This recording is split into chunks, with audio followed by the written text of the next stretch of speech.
Well, hi everyone. I am back with another presentation talking about wellness, and this one focuses on building healthy habits in high school. Now, some of these ideas could also apply if you're in middle school or if you're in college or even just in adulthood. So, let's go ahead and get started. First, I want to acknowledge that high school is a lot of work. You have a lot going on and a lot of things to manage. You have to do your homework, study for tests, manage your clubs and sports, um, manage friendships, and even deal with bullies, do your family responsibilities, also just learning about who you are and what you like doing and where you fit in. And besides that, you also want to prepare. If you're middle school, you want to prepare for high school. If you're in high school, you want to prepare for any further education or employment once you graduate. So there is a lot going on. But the good news is you're in control. Your choices and the way you treat yourself has a direct impact on your body and mind. So if you take good care of yourself, this can give you the strength to face all your challenges, succeed, and even have fun. For example, if you sleep well, you'll have more mental energy to learn, study, and pass your tests. And exercise is linked to higher self-esteem and general academic performance. Here's a preview of how this will be structured. So we have four main elements of wellness. There's nutrition, physical activity, sleep, and stress management. And for each one, I'll talk about why it's important, go over a science background, and talk about how to make those habits part of your life. Also, there will be a slide after each of the four where you can pause my video and talk about certain discussion questions or just reflect on them on your own. Now, keep in mind all these different elements are connected. So, eating healthy food gives you more energy to exercise. If you're exercising and eating right, then you'll likely be able to sleep and focus better. And if you're sleeping well and it's easier to focus, that can make stressful things feel more manageable. Just a disclaimer, I'm not a medical professional. This presentation is for informative purposes and cannot replace the advice of an actual medical professional. So first off, there's nutrition. Just a quick reminder, whenever you eat or drink, you're putting all of those ingredients into your body. So the quality of ingredients has a direct impact on your organs, such as your brain and your overall health. And how does eating right help us exactly? So it helps boost our memory, helps us concentrate, kind of regulate our mood and relieve stress. Also helps maintain energy levels and keep your immune system working at its best. Also, nutrition reduces the risk of diabetes, heart disease or high blood pressure, obesity, certain cancers such as colorectal cancer, and even depression and anxiety. Now, let's talk about the different types of nutrients. So, different types of food have a different impact on our bodies. For example, chicken is going to be different from apples, different from broccoli, different from pasta or rice, and that's different from pizza or cake. So, protein, think of a car. Protein is like building up the car, putting the frame together, everything. That helps. And for us, protein helps build our tissues. For example, our muscle tissues, the tissues in all of our different organs. And some foods with protein include chicken, eggs, meats, seafood, tofu, beans, lentils, nuts, yogurt, cottage cheese, or other kinds of cheese. Then carbohydrates give us energy. Again, thinking about the car.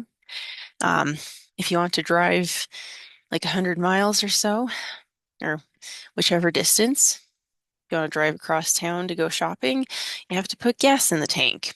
And for us, eating carbs is like putting gas in the tank so that we can get through our days and accomplish things, get things done.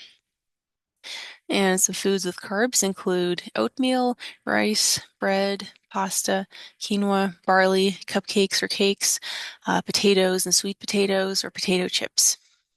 Now, keep in mind, simple or complex carbs are different. So, simple carbs, our bodies digest them really easily and really quickly. So, once we eat them, we have like a huge spike in energy and then we crash. And for example, if you eat a whole bunch of cupcakes, you're going to spike and then crash. Then for complex carbs, our bodies have to work a lot more to digest them and get the nutrients out of them. So complex carbs give us more of a long, sustained release of energy throughout the day. So we have a kind of consistent energy. And one example is oatmeal or even brown rice. And moving on, there are fats, and fats help us maintain energy and help our bodies really get the nutrients and use those nutrients from our food. And some examples are cooking oils like olive oil or canola oil, and also butter, and even avocado. Next, there's fiber. Fiber helps promote digestion. So, whenever you eat, you have to go to the restroom at some point and take a dump. So, fiber helps us take a really good dump and clear out our system. We can find fiber in vegetables, fruits or berries, even beans, lentils. So for vegetables, some examples are broccoli, carrots, cauliflower, cabbage, celery, Brussels sprouts. And then fruits or berries, they're apples, bananas, strawberries, blueberries, raspberries, watermelon, peaches, grapes, and more. Now, besides those four main types of nutrients, there are also vitamins and minerals. So there are a lot of different types of vitamins and minerals. They support us with all our different functions that our bodies carry out. So you think about all our different organs like our eyes, heart, liver, kidneys, our brain and nervous system, our skin, teeth, bones, like all those different things. They're all being supported in some way by the vitamins and minerals.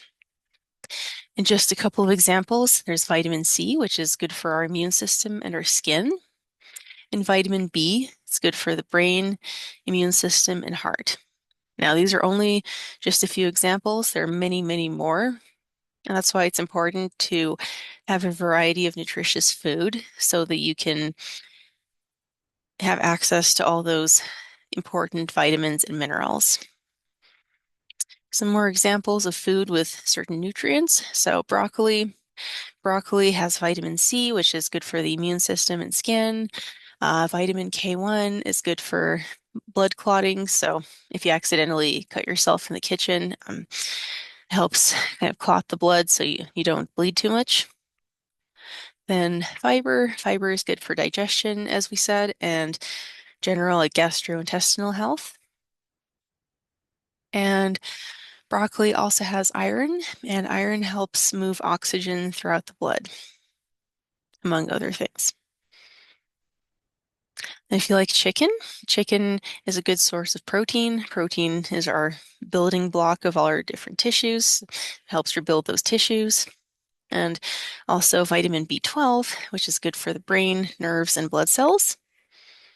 And then yogurt. Yogurt is also a good source of protein and also calcium, which is good for our bones and teeth, our heart, and our nerves. Next, there's brown rice. That's one of those whole grains or complex carbohydrates that we were talking about earlier. It's a good, slow carbohydrate. It gives us consistent energy, more stable blood sugar levels, and even reduced risk of heart disease.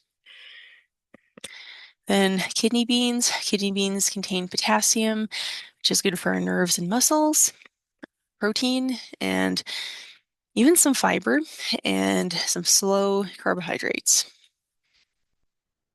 Now that we've gone over this information, how do we actually incorporate these habits into our daily lives? So first, we want to aim for 3 regular meals a day with snacks, healthy snacks as needed. Of course, it doesn't have to be three. You can have two big meals with some snacks, or you could have like five small meals just spaced throughout the day, but try to eat consistently. Focus on getting all the different food groups. So there's proteins, carbohydrates, healthy fats, and fiber from some veggies, fruits, beans.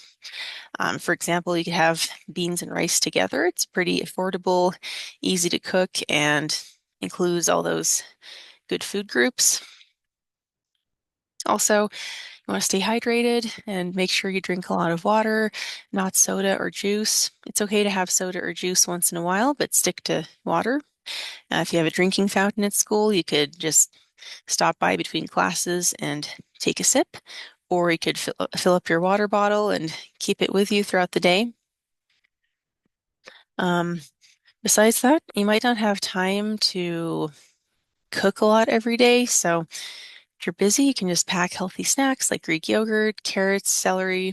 If you've seen those packs of chicken or tuna, or some fruit like apples or bananas, just something you can have available when you're hungry. Also, you want to limit treats, so it's okay to treat yourself once in a while, but try and focus on eating healthy food for the most part. Also, if you feel ambitious, you could take a cooking class or even get a book or read online about nutrition. It's pretty empowering to learn more and learn how to make healthy but tasty meals. Another thing, this is really important, you want to read the nutrition labels when you're shopping. Um, a lot of the times, food is marketed in misleading ways, and it might not be as nutritious as the company wants you to think. But read the nutrition labels. Those nutrition facts don't lie. And generally, you want to check for lower added sugar, less ingredients, and higher protein. Okay, so you can go ahead and pause the video here. There's a few discussion questions you can talk about or reflect on your own.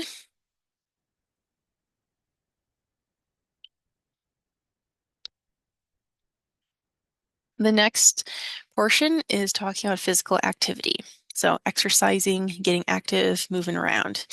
If you work out, you might feel sore at first, but if you stick to a safe, consistent exercise routine, you'll probably feel better in the long run.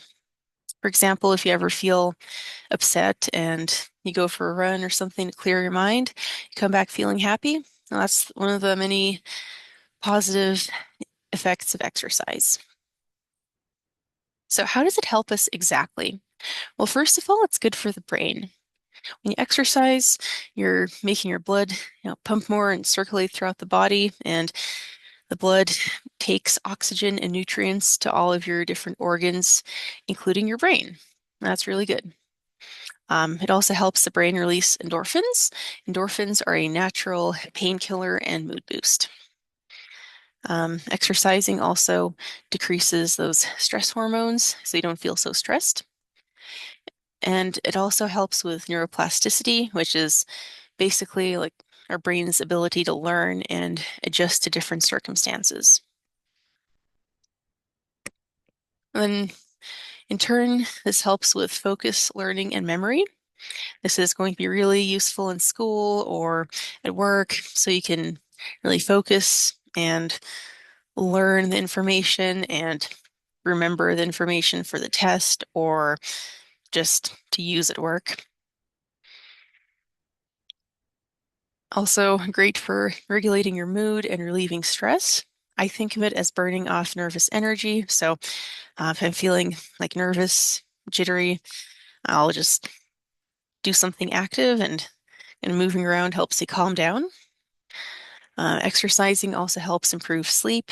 So, if you burn off more energy throughout the day, hopefully you'll be tired enough at bedtime. And it's also empowering. So, exercise can help with boosting your self-esteem and confidence. Then, for the rest of the body, exercise helps your cardiovascular system. It trains your heart muscle. So, basically, when you're exercising, your heart rate will increase. But if you keep exercising, um, over a few weeks or a few months, your heart might not beat that fast when you're exercising. And basically, your heart is becoming more efficient and it doesn't have to pump that hard to move the blood around. That's good. It's good to have a strong, healthy heart. Also, when you're exercising, you're widening your blood vessels a bit, so that helps improve blood flow. And as we said in the previous slide, blood flow is important to get nutrients and oxygen around the body. Then for your bones, joints, and muscles, when you're exercising, especially like weight training or impact exercises, you're building your bones density, making them denser and stronger, and in the long run, that can help protect from fractures. Also, when you do strength exercise, you're breaking down your muscle tissue and you're building it stronger. So if you go to the gym, lift some weights, you might be sore for the next few days. That's because your muscle tissue has broken down and it's rebuilding itself stronger over those few days. Having stronger muscles can also help stabilize your joints. Then for the immune system, as you're exercising and pumping around your blood, you're also helping pump around immune system cells. That makes it easier for them to travel around your body and look for potential infections and fight off those infections. Exercise also reduces chronic inflammation and stress. So chronic inflammation and stress, they're both bad for the immune system. So if there's less inflammation, less stress, you have a happier immune system. And in turn, you can expect to have better energy, strength, and health. Also, expect that you won't get sick as often or as severely, ideally. Now let's go over some examples of workouts. Just generally, for adolescents, the CDC recommends about an hour of moderate to vigorous activity each day, at least. And then the requirements are a little different for adults. I'll put that in the description. But yeah, and then for adolescents, we want to do 3 days out of the week focused on strength. Now, what's cardio? What's strength? Not all exercises are the same. They're classified based on like what they train and how they help our bodies. So you want to aim for a good combination of different exercises to really develop your fitness. First, there's cardio. That's good for your cardiovascular system, your heart. And some cardio exercises are walking, jogging, running, dancing, swimming. If you go to a gym, you could try like the elliptical or Stairmaster machine or the rowing machine. And at home, you could even do some jumping jacks or like high knees. Then for bone strength, that's mostly going to be like impact exercises like jump rope, running, basketball, and then also a low impact exercise for bone strength is weightlifting. Um, Exercises to build muscle strength are weightlifting, body weight strength, like doing push-ups or squats, basically doing a strength exercise without additional weight. Pilates, core workouts like planks. Now, it's really important to work your core, your ab muscles, because you use your core for everything you do. So you definitely want to pay attention to your core strength. Now, you'll also notice that weightlifting is good for bone strength and muscle strength. So I would recommend, if you're able, definitely try weightlifting, even light weights. Um, Not everyone is okay to jump or run. Like if you have weak or unstable joints, jumping impact exercises might not be for you. So either way, weightlifting is a great like lower impact exercise that helps with your bones and muscles. And finally, there's flexibility. So that's how far you can basically stretch, and it's good for preventing injury or reducing soreness after exercising. You can train flexibility by doing yoga or basic static stretches.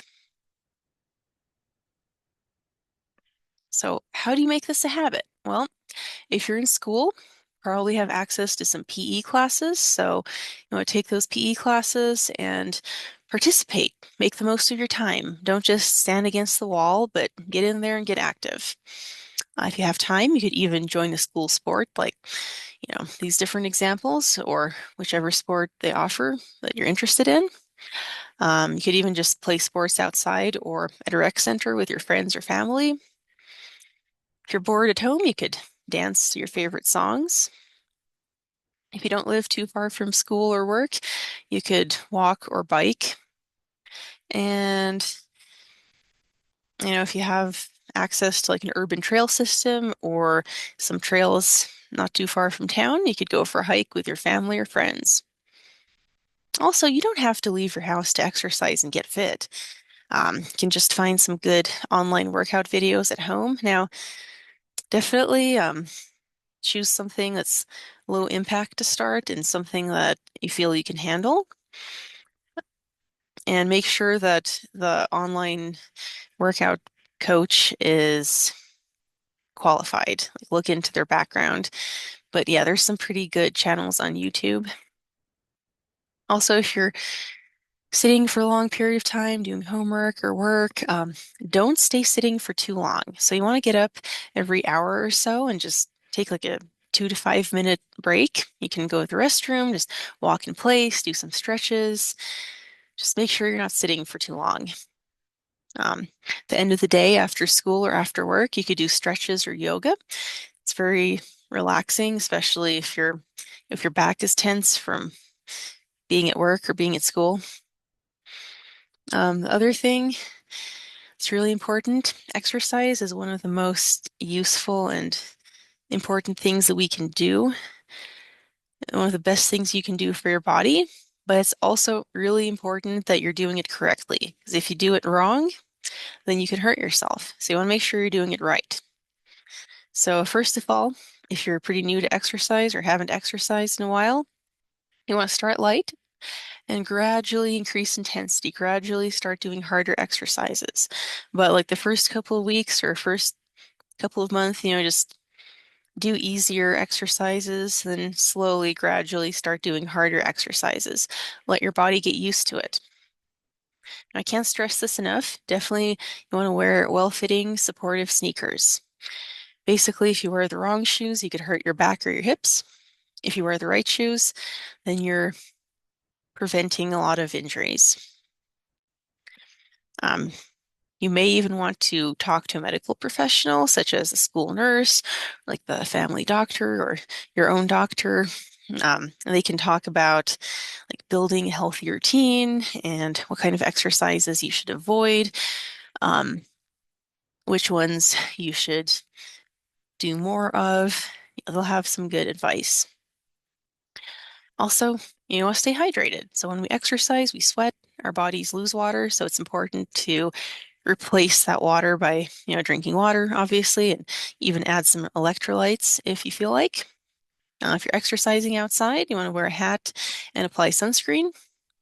And of course, when you're exercising, you don't want to feel pain. It's okay to feel a little uncomfortable, like a little out of breath or a little sore. But if you start feeling weird, dizzy, painful, just stop or slow down or just do something else because you don't want to be in pain. And here's a quick kind of example format for a workout. If you just have an hour to exercise, you can do 10 minutes of light cardio to warm up, and then spend 40 minutes doing some strength exercises. And then the final 10 minutes, you can just do a cool down and some stretches.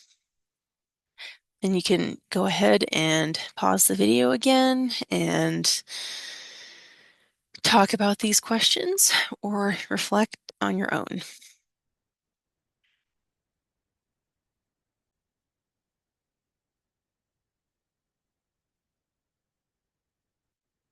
So the next part, we're going to talk about sleep. I want you to keep this question in mind.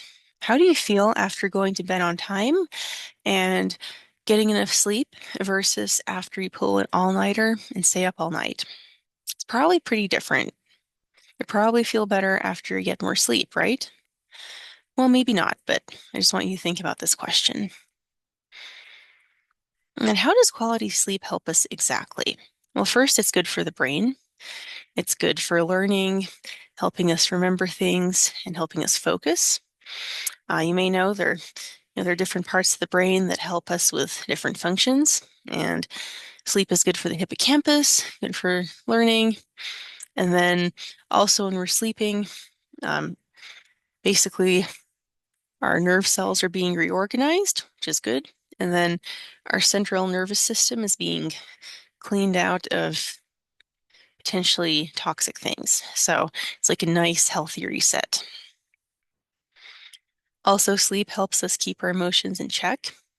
Um, Sleep is good for the amygdala, which is one of the parts of the brains that helps with emotional control. So that might be why after you don't sleep well, or at least after I don't sleep well, I get really easily upset or irritated. But if I do sleep well, then I feel much calmer and I don't let little things get to me. And in turn, this can help you do better at school or at work and with other tasks, and generally feel happier and calmer throughout the day. Sleep is also good for the body, so it's good for the immune system. There are these different particles from the immune system that are important in fighting off infections and germs.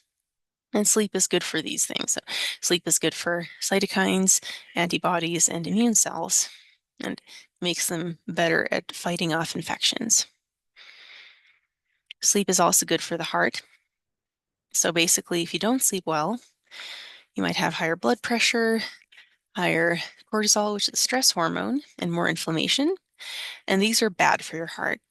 But if you sleep well, that lowers the risk of these things. And it's one step in protecting your heart. And sleep is also good for managing blood sugar levels and insulin production. So, how do you get better sleep? Well, it starts throughout the day. The choices that we make throughout the day can really influence the quality of sleep that we get. So, first of all, you want to manage your time and responsibilities.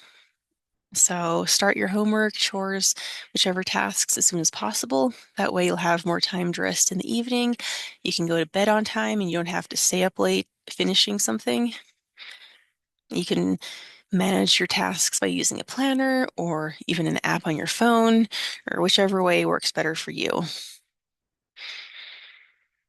Also, you don't want to eat heavy meals or take any stimulants or caffeine before bed. If you eat a heavy meal, your body will take a while to digest it, and that digestion process can make it hard to sleep. Um, so generally, you want to have more food earlier in the day and then less food later in the day. And of course, you use your best judgment. If you haven't eaten all day, then it's probably better to eat as much as you need. Um, just generally, you want to aim for more food earlier in the day. Next, and this is something that I've struggled with, and it's pretty influential. So you don't want to have any screen time for about an hour before bed. So put away your phone, your computer, TV, video game consoles, iPad, any of those electronic devices. You want to put them away about an hour before bed. That's because these devices give off a blue light, and blue light interferes with melatonin. Melatonin is a hormone or a chemical signal that your brain makes that tells your body to sleep. So if your brain isn't making enough melatonin because of the blue light, then you're not going to get the best quality sleep. It might be hard to fall asleep or even stay asleep. So you don't want to use your screen for about an hour before bed. I've probably said that like 3 times already, but it's very important. Now, even if you have blue light glasses, those don't block out all of the light. So yeah, don't think the glasses are going to save you. And then another thing you can do is try and have a consistent bedtime and go to bed at about the same time every day.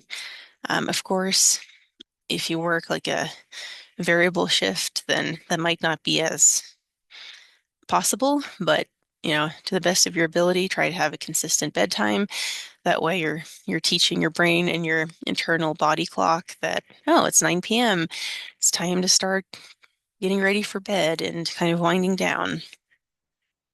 And speaking of winding down, you want to find a nice, relaxing activity that you can do before bed that helps your mind and body kind of unwind and relax and get ready to sleep. So, for example, you could try journaling, reading a book, drawing, doing some yoga or stretches. These are just examples. You can find your own activity, but something that you'll enjoy doing.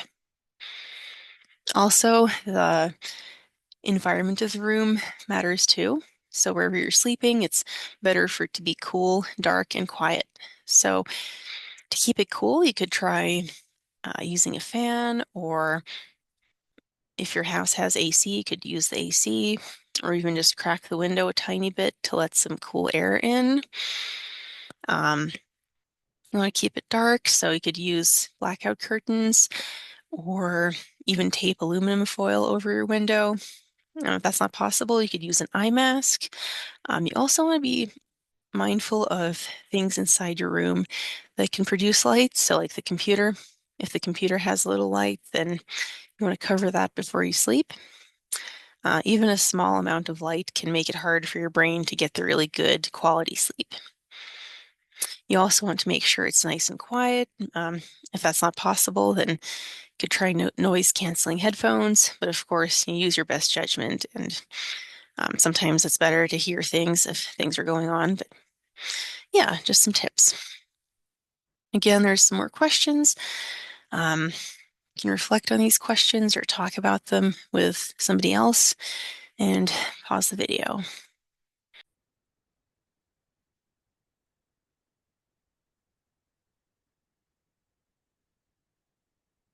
For the fourth and final section, we're going to talk about stress management. So you've probably felt stressed before if you have a lot of different assignments or different responsibilities going on, and it gets you feeling angry or tired. That's probably stress. So you want to do something relaxing and also manage your time and responsibilities. Your mind and body will thank you. First of all, what even is stress? So it's a physiological response which affects the mind and body. And it has a purpose, the evolutionary purpose, to protect people by giving them heightened senses and kind of abilities to respond when they face something dangerous.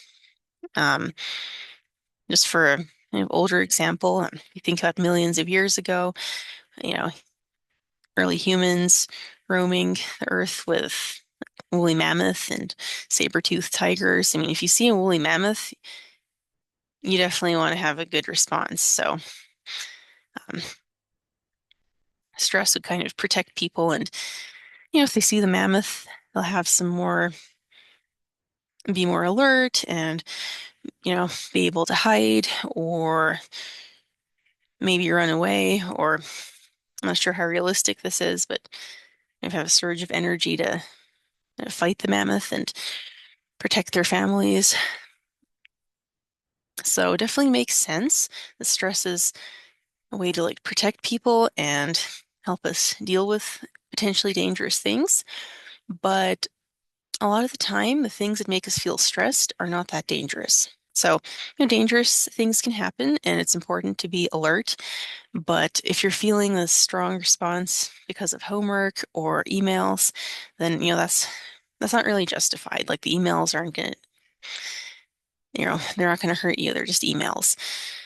So if you're feeling that stress response for, too long, that can really damage your body and your mind. Then looking at from more of a anatomic perspective, basically stresses your brain is telling your body something is wrong and your body is responding. So first you'll kind of perceive something, it seems stressful, dangerous, and that activates the hypothalamus, which is a little gland in your brain. The hypothalamus talks to the adrenal glands, which are near your kidneys. And those glands will release adrenaline and cortisol. And those are the stress hormones.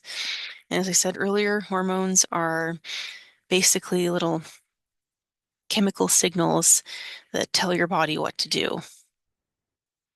So adrenaline, that tells your body to have a faster heartbeat and to raise up your blood pressure. And you've probably felt this. So if your heart ever starts racing, if you're scared, then that's likely adrenaline. Also cortisol. Cortisol tells your blood sugar to increase and also impacts your immune system and digestive system. For example, if you have like test anxiety, if you ever felt like nausea before taking a test, that could be the cortisol talking to your digestive system. Or if you have a stressful week, like finals week, you get through it, and then like the next day you wake up with a bad cold, it's probably the cortisol talking to your immune system. There are also different types of stress based on how long they last. So there's acute stress from one kind of quick one and done event. So maybe you have like your best friend and you usually get along really well, but then you have this argument. But then after that, you make up and everything is fine. But that one argument, that was acute stress. There's also episodic acute. That's multiple quick one and done events. For example, if there's this math class and it's going okay, but like the tests are a little confusing. You have like 4 tests this year. So those are multiple kind of stressful events, but they're one and done. So it's episodic acute. And then third, there's chronic stress.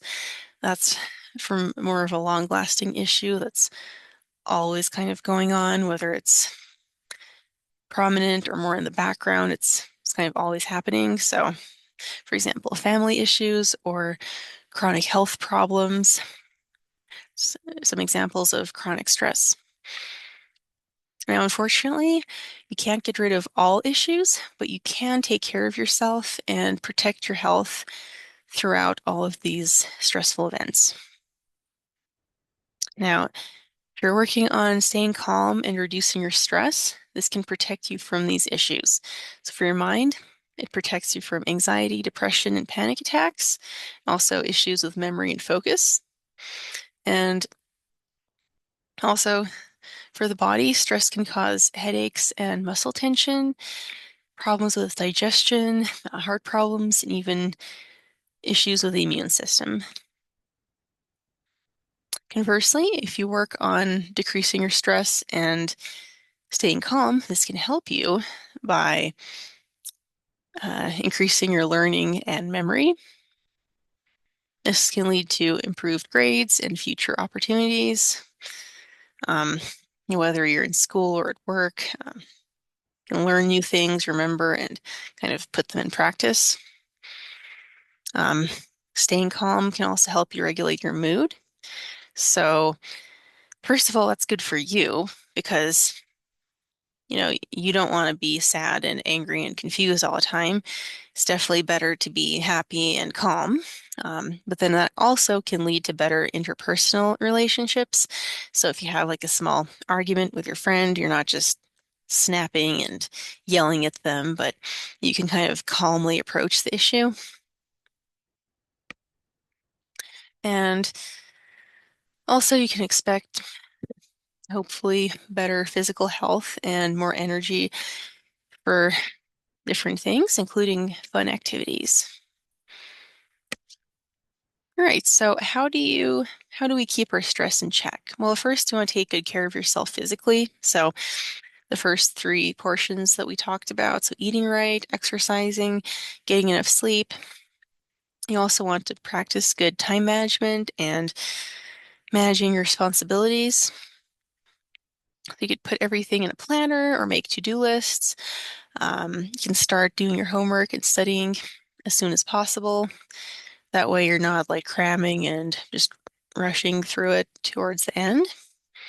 And also ask for help as needed, like ask your teacher or coworker or classmate if possible. You also want to look into fun hobbies, so something you can look forward to, something to kind of relieve the stress and have fun. You can look into clubs in school or generally in town. If there's a public library, you can get books or board games. You can try different hobbies like arts and crafts, cooking, building things, or playing sports. Again, those are just a few suggestions. There's plenty of more hobbies you can try, or even just taking a walk outside in nature. It's a great way to calm down. You can also self-regulate. So just quick things that you can do in the moment to tell your mind and body to calm down. For example, breathing exercises like square breathing. Um, Try visualizing a nice scene like a lake or a field or something, or even just tapping your own arm. If you feel like your mind is racing and it's all over the place, tapping yourself can kind of force yourself to be present and bring your brain back to the present. And try meditating. So sit still. You can do it while sitting still or while doing a quiet, relaxing activity like cleaning. And also, you want to let go of your emotions. It's really not okay to keep your emotions bottled up. Um, so you have to let go of them in a healthy way. You can try journaling. If you're concerned about people finding your journal, you can just tear up the paper afterwards. If there's somebody you trust, you can talk to a trusted person. You can even just scream into a pillow, hit the pillow, as long as you're letting go of those negative emotions. Also, you want to find supportive friends, people you can have fun with. You can look for them in clubs or sports or other ways, but definitely make sure that you're having a decent social life. And of course, you want to limit or completely avoid substance use. Again, here's some questions. You can go ahead and pause the video.